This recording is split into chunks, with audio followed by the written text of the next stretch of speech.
Welcome to the Archive Network. I'm Aurelius, and with me, as always, Malik. We curate the treaty archive. Today, we open a new file. INF Treaty. Malik, you've had this one on your desk for a while. Nuclear missiles glint in the darkness. With a push of a button, entire cities could vanish. This was the reality of the late Cold War. The deployment of intermediate-range nuclear missiles by both the United States and the Soviet Union escalated tensions. Millions lived under the shadow of annihilation. The stakes were alarmingly high, and the world teetered on a precipice. But, Aurelius, this wasn't just about military might. It was about the very human cost of that fear. Ordinary people in cities like West Berlin or Amsterdam lived with the daily dread of imminent war. The political leaders may have been strategizing, but it was the citizens who felt the weight of the nuclear threat. They were not just collateral. They were the heart of the matter. True, the human aspect cannot be ignored. But consider the political landscape.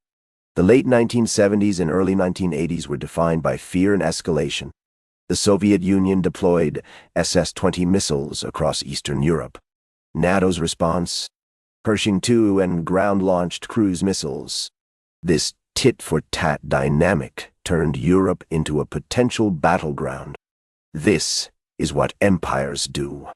But this wasn't merely about empires or military strategies. It was about people caught in the crossfire. Citizens protested in both East and West, demanding an end to the madness. The nuclear freeze movement saw millions mobilizing, pleading for a halt before catastrophe struck. Their voices were powerful, yet often drowned out by the sounds of military buildup. The stakes were personal, not just political. You raise a valid point. Public sentiment was a crucial variable. However, political pressures were immense. President Reagan's administration, elected on a promise of strength, doubled down on military spending to outpace the Soviets.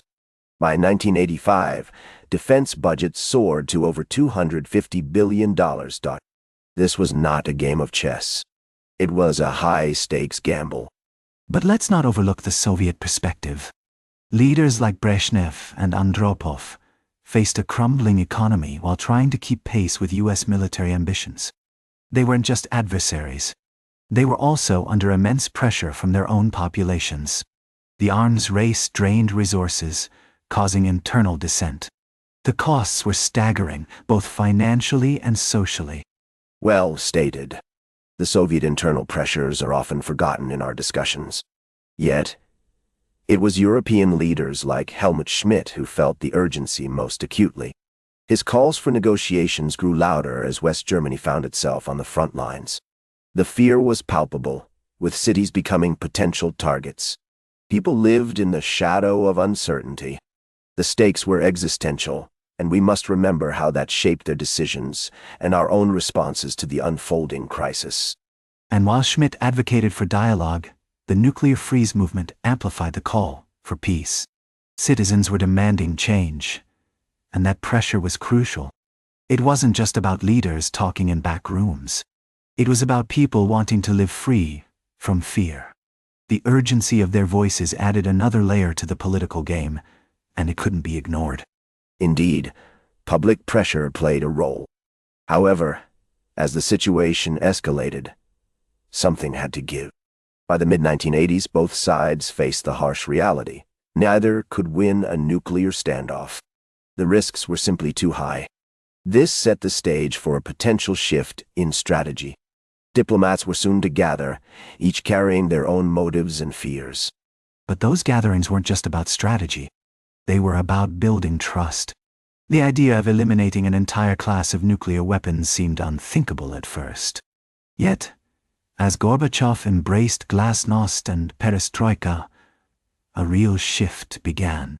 Reagan's willingness to negotiate showed that both leaders recognized the futility of endless escalation. This was a decisive moment. A decisive moment, yes.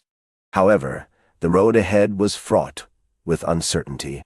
Every step forward was met with suspicion. Both sides feared the other would gain an edge. Trust was a rare commodity. At any moment, talks could collapse, taking with them the hope of peace that so many desperately clung to. The stakes remained impossibly high. We had to tread carefully, knowing that even the slightest misstep could unravel everything we'd worked for. History has a way of repeating itself, after all. And now, the world watched and waited with bated breath. Would the superpowers finally take a step back from the brink of conflict? It wasn't just about political maneuvering. It was about real lives hanging in the balance. Families were anxious, friends were worried, and the stakes couldn't be higher.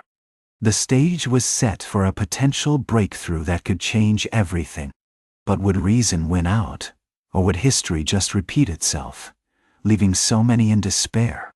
The diplomats were ready, but the outcome was anything but certain.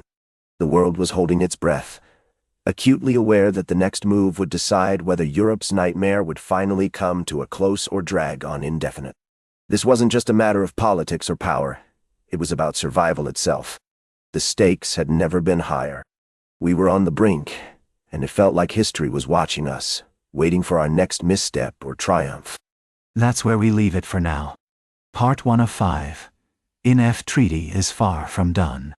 If you're new here, we're Aurelius and Malik, curators of the Treaty Archive, part of the Archive Network. Part 2 drops soon.